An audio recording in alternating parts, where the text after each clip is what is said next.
Sid was that character who always wore a backwards green cap, a plain white tee, a black leather jacket, blue pants, and his favorite white boots. He had large eyes that were partly covered by his cap and a long, eggplant-shaped nose. Sid was one of Arnold's friends that didn't play a major role in the series, but in a few episodes where he was prominently featured, we really got to see his true colors shine through. For example, Sid is often overly dramatic.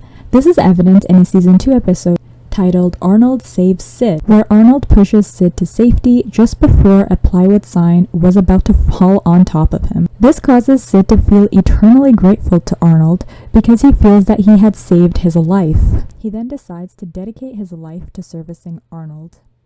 He gives Arnold special treatment like making him breakfast, opening doors for him, and buying him ice cream. In the classic Sid episode titled Sid's Revenge, we see another example of how dramatic Sid can really be. Here Sid is blamed for a prank on the principal that he did not commit and winds up in detention. Sid then attempts to get back at Principal Wirtz by making a voodoo doll in his image out of soap.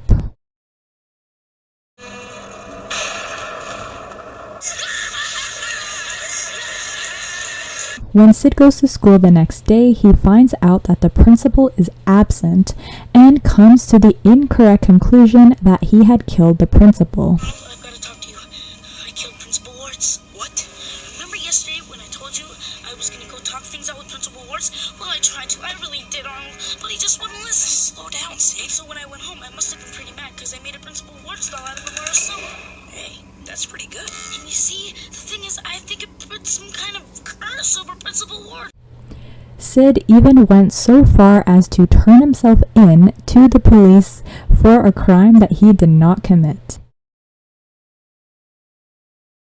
While there wasn't much information about Sid's family life, one thing that was clear is that Sid came from a family that was not well off.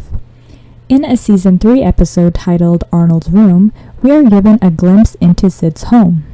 He is shown to live in an old and run-down apartment. In the episode, Sid is afraid his rich friend, Lorenzo, won't want to be his friend because his room was boring and not as cool as his. This leads Sid to pretend that Arnold's room was actually his. Sid's financial life is again in the spotlight in another episode titled Big Gino, where Sid gets into trouble with loan sharks because of an unpaid debt.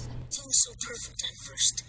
You see, I've been getting candy on credit from Big Gino. We had an arrangement that I would pay him at a later date. After I'd got the candy, I would sell some chocolate but for half price and then pocket the money. It seemed like a great deal. I had chocolate, I had plenty of money. I was on top of the world. I bought something I always wanted and I never felt happier. All my life, I had dreamed of having my own pony that I could ride anytime I wanted to. For one brief shining moment, I was living the good life and there was no end in sight. Until Gino told me I had the money for all the candy bars. $50. And I had to pay him by the next afternoon. My world collapsed, Arnold. I didn't know what to do. I didn't have a plan and I was afraid to leave my room.